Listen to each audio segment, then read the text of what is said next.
Altistoria, l'émission qui décrypte l'histoire locale de Haute-Loire.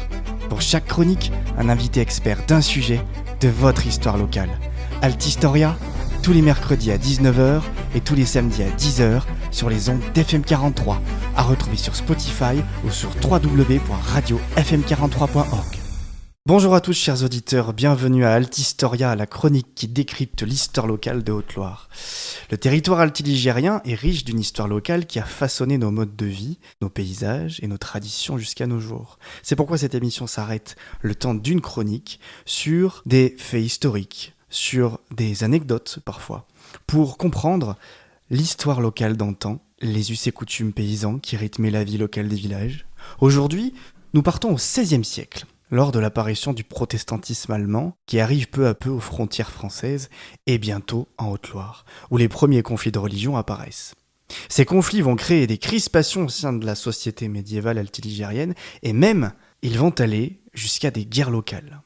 Pour étayer cette chronique sur les guerres de religion altiligériennes et nous plonger dans cette époque de l'histoire locale, nous recevons aujourd'hui Florence Roche. Bonjour Florence. Bonjour. Florence, vous êtes née en 1972 au Puy-en-Velay. Vous partagez votre temps entre l'écriture, votre famille, votre métier de professeur d'histoire-géographie et votre passion pour la natation. Alors après avoir étudié au lycée Simone Veil du Puy, à l'université d'histoire de Saint-Étienne, puis à Lyon pour passer un DEA sur la résistance des seigneurs occitans à l'avancée du pouvoir royal au Moyen-Âge, vous êtes aujourd'hui enseignante donc d'histoire au collège Lafayette du Puy. En mai 2020, vous devenez même adjointe d'André Ferré, le maire de Saint-Julien-Chapteuil, à la communication, au social et à la culture. Et vous utilisez notamment vos connaissances et votre savoir-faire en matière de recherche historique pour écrire des romans à la fois régionalistes et historiques. Alors aujourd'hui, Florence, vous nous emmenez au XVIe siècle, au temps des premiers conflits en fait, protestants et catholiques en Haute-Loire.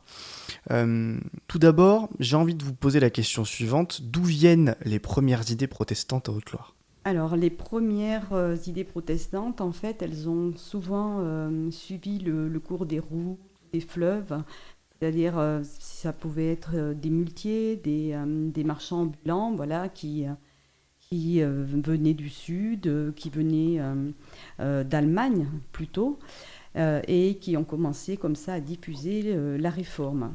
Par exemple, on sait que autour des années 1530 et plutôt 1540, par exemple à Issoire, il y a un Jean Bruyère qui vient d'Allemagne et qui fait de très très nombreux prosélytes. Donc lui, il est vraiment porteur de la réforme telle que Luther la conçoit. Et il passe de ville en ville.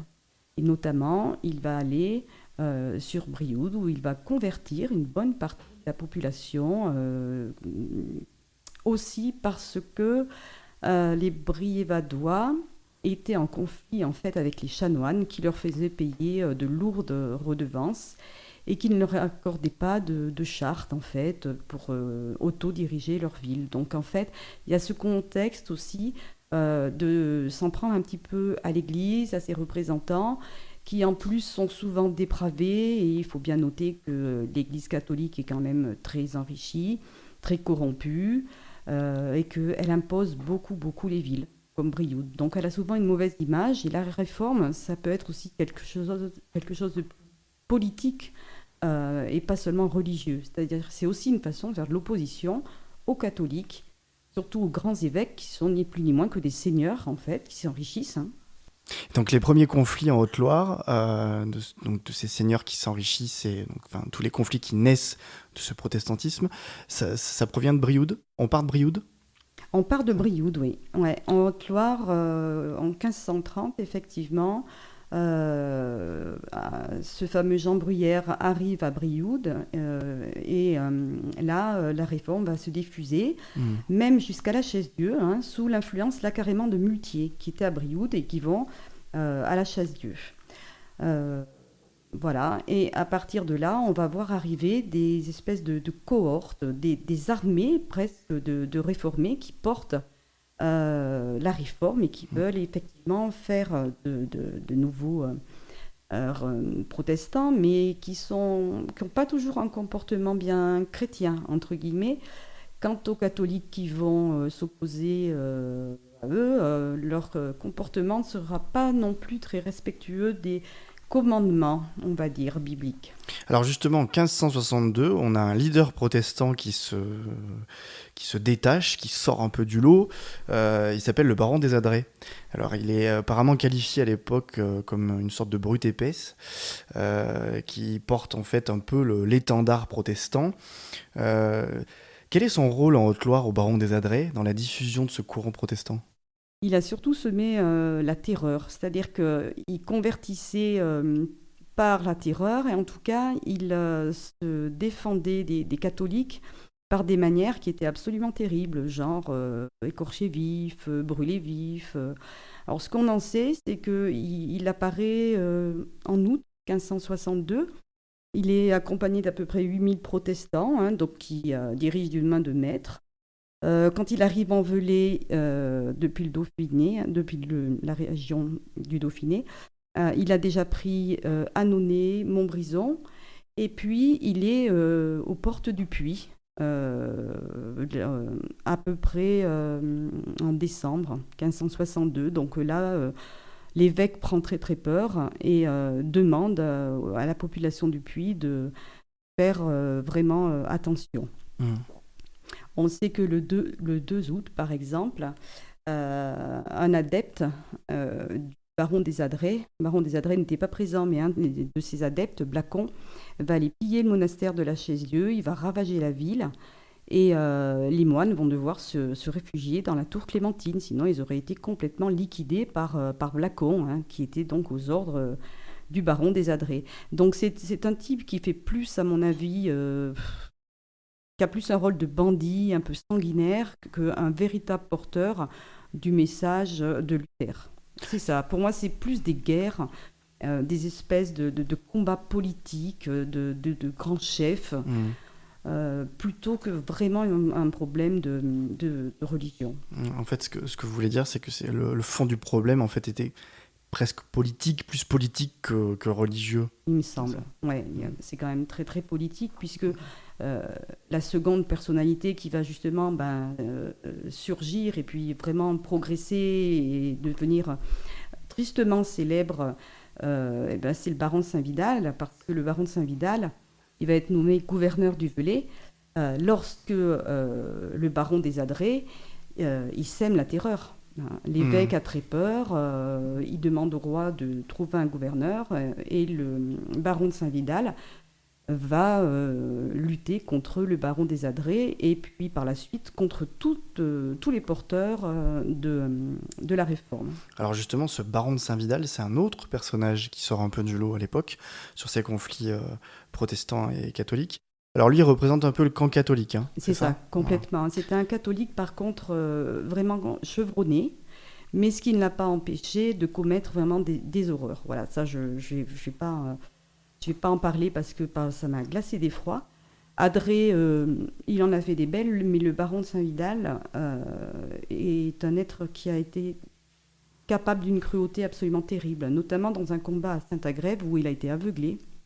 Ça l'a rendu complètement dingue et il a fait brûler vif plusieurs personnes.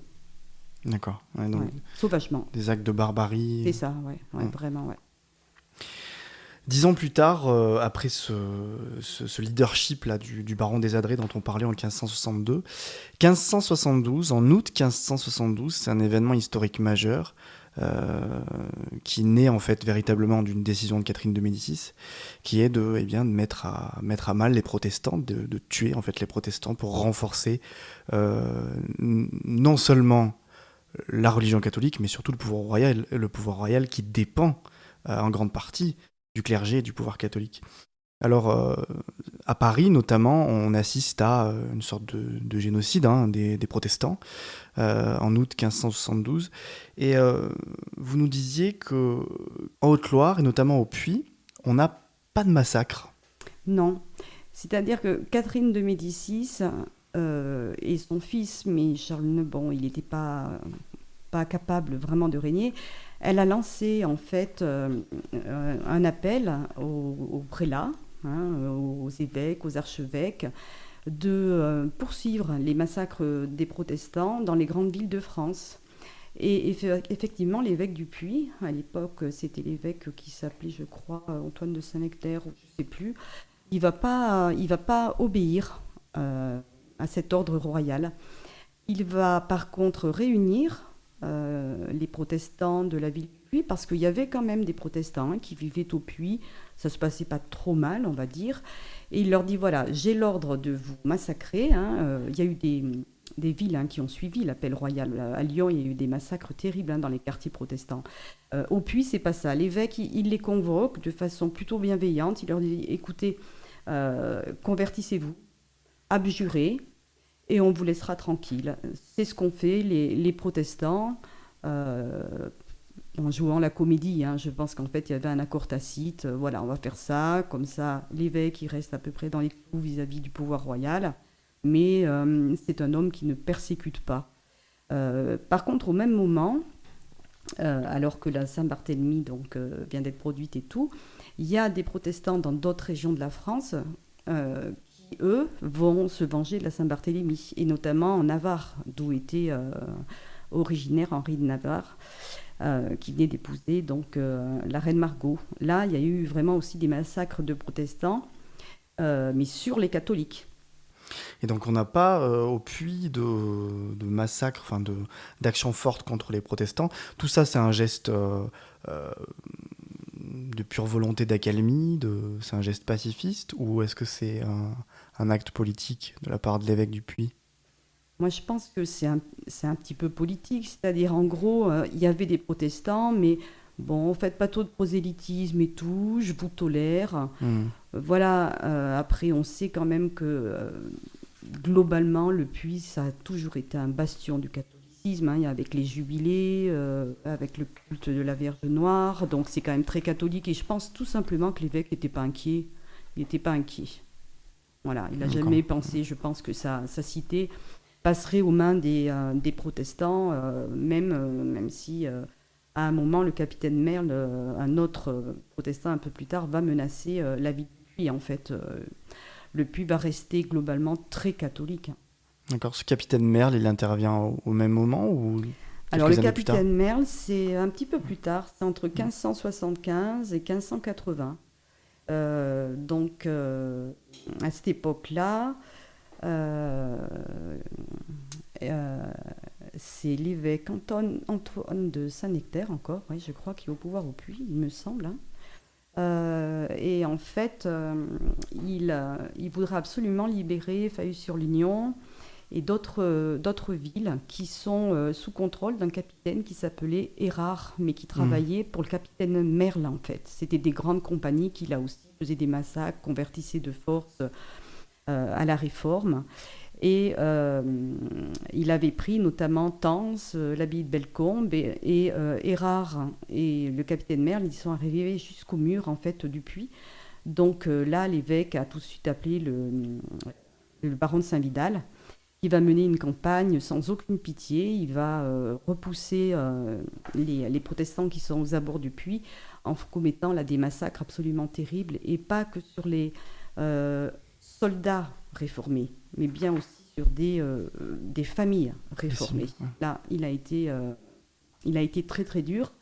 C'est à partir de ce moment-là, en fait, que le baron de Saint-Vidal montre sa véritable nature. C'est vraiment quand il sait que le capitaine Merle est présent en Velay, très présent notamment dans les villes de Tence, Saint-Agrève, il est passé aussi à Langogne, Saint-Paul-de-Tartas, et là, chaque fois, il laisse des gars, comme le capitaine Érard, et Saint-Vidal, il veut récupérer tous ces bastions. Donc, il va lever une très, très grosse armée, il y aura à peu près 10 000 hommes, en 1580, et il va marcher sur Saint-Agrève, où s'est enfermé le capitaine Merle et puis Érard.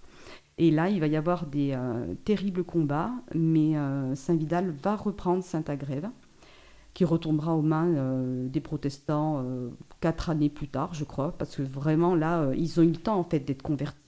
Parce que Merle est resté, ou Érard sont restés longtemps dans cette ville. C'est pas pour rien que certaines villes, je conclurai là-dessus, sont majoritairement protestantes encore aujourd'hui. C'est des villes, en fait, où ces mercenaires de la Réforme sont restés longuement. Voilà, je pense à Saint-Agrève, au Mazet, à Langogne, voilà. Tout ça pour dire que Saint-Vidal, il lève une armée qui est conséquente et qu'il va chasser Merle de Saint-Agrève. Et ensuite, il va poursuivre ses hordes de réformés jusqu'au château d'Arlande. Et il demandera ensuite à l'évêque Saint-Nectaire de faire détruire toutes les forteresses qui ont servi d'abri et de refuge pour les réformés, et notamment pour Merle ou pour Érard. Je pense donc au château d'Arlande qui va être complètement détruit, mais aussi au château de Chapteuil, qui était une possession de l'évêque du Puy, qui était une très belle forteresse. Et Merle s'y était enfermé pendant une période avec des réformés pour lutter contre Saint-Vidal. Donc lorsque le château a été repris, Saint-Vidal l'a fait complètement détruire sur ordre de l'évêque.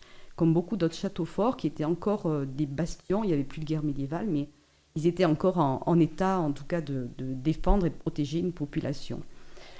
Voilà, mais pour conclure, en fait, tout ça, ça va s'arrêter au moment où Henri IV va devenir roi de France, où il va abjurer. Et là, après, on rentre dans des querelles qui sont complètement politiques. C'est-à-dire que le baron de Saint-Vidal, ça va être un ligueur, mais alors convaincu. Et là, dans ces combats, il va être terrible. Et il s'opposera à un de ses anciens compagnons de guerre contre les réformés, le sénéchal de Chaste, qui lui va être royaliste, va faire confiance à Henri IV. Et là, après, on passe en fait dans une décennie de violence. Mais là, c'est entre les partisans de la Ligue ou les partisans d'Henri IV. Voilà. Et Saint-Vidal, là, il a été particulièrement remarquable dans ses massacres aussi, pour les prisonniers qu'il faisait dans l'armée du sénéchal de Chaste. Les partisans de la Ligue qui sont donc les protestants. Hein. Non, les partisans de la Ligue, en fait, sont encore plus royalistes que le roi, comment dire. C'était les partisans des Guises, du duc de Guise. Le duc de Guise, en fait, a été très, très... d'abord, c'était l'amant de la reine Margot, avant qu'elle épouse Henri de Navarre. Et il a été toujours très, très opposé, bien sûr, aux protestants. Et il est devenu furieux quand Henri IV est devenu roi. Donc, il a créé une ligue de seigneurs, de nobles très haut placés dans la cour du roi pour essayer de descendre Henri IV, pour essayer vraiment de lui faire quitter le pouvoir, parce que le duc de Guise était un cousin assez proche de la famille royale. Et il envisageait lui-même, je pense, d'avoir le trône. Voilà. Donc, non, les ligueurs sont des catholiques. Mais par contre, ils luttent contre des royalistes qui sont, eux, fidèles à Henri IV, qui croient en Henri IV. Qu'est-ce qui reste des protestants alors, après, en 1580, à la fin du XVIe siècle ? Ben, grosso modo, c'est un petit peu ce qu'on a aujourd'hui, c'est-à-dire qu'on les retrouve vraiment dans la région, ils sont majoritaires dans les régions qui sont autour du Chambon, du Mazet, Saint-Agrève, là, Tence, voilà, là où en fait le capitaine Merle est resté assez souvent, parfois 2 ou 3 ans.